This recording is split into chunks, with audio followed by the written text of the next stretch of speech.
the tuber is exceptionally tender. It likes to break off.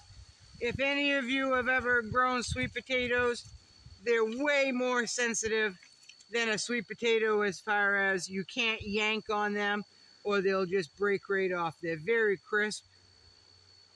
They're very sweet. Some of you may have heard of Yacon syrup.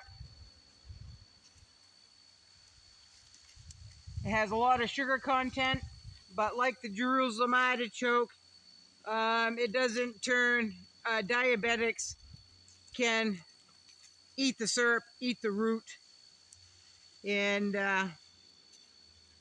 it's really good treat, I guess, for diabetics.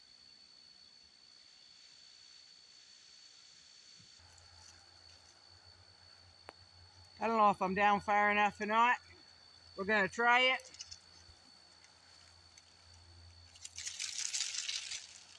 Yeah, they didn't get very big this year. That's all right. I'm after for, well, I'll show you what I'm after. Normally, they get about this big, only about this long. It is a short, stubby thing. So I can eat this part here. What I do is I peel it, and then I eat it raw. These here, these have shoots. This whole cluster here can be taken off and replanted, put in a pot with some good soil, put under my house, and to allow it to go dormant, and then I will plant this cluster here, right here, next year. But when you peel this, when you peel the skin, it starts turning green. It starts oxidizing real fast, faster than an apple, way faster than a potato. But you peel it, and then you put it into like French fry type slices. That's what I do. And I eat it that way. So I will be taking this off and enjoying this, and then replanting those little babies right there. Now, I think this is the worst crop I've ever had for Yacon, but that's okay. My goal is to have enough Yacon to eat as much as I want fresh, to make syrup out of the rest, and to have enough babies to plant next year. That's my goal. I have been failing miserably at that goal because I've been planting Yacon for several years.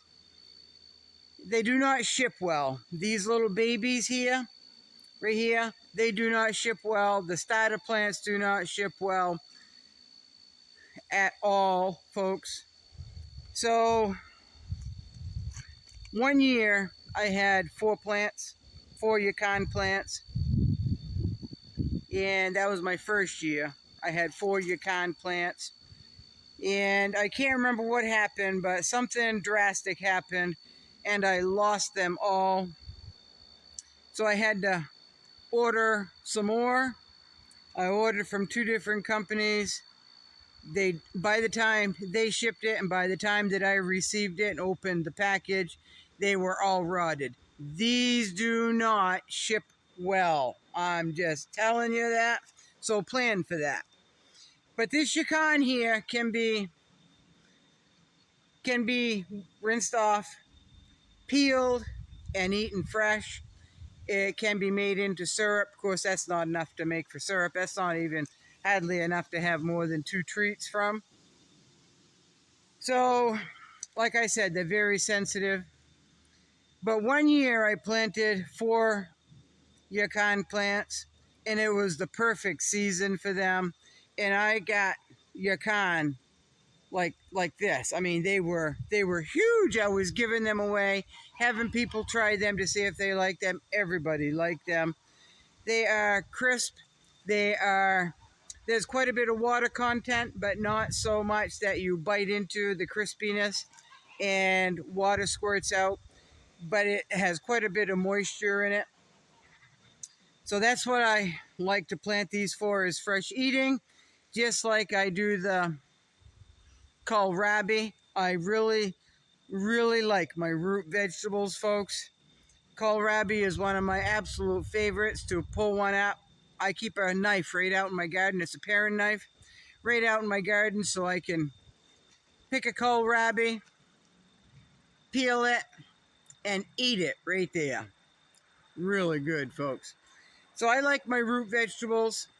I also really enjoy my Yacon. So what I'm going to do is I'm going to take this off very carefully, and these babies I'm going to put right back into soil in a pot, give them a little drink, and then put them under my house so they can go dormant. So, like I said, if I can find a picture of the Yacon that I grew a few years ago, because that was a pretty impressive harvest. It was a pretty impressive harvest. I think the picture that I've got is from one plant, and that was pretty impressive, folks.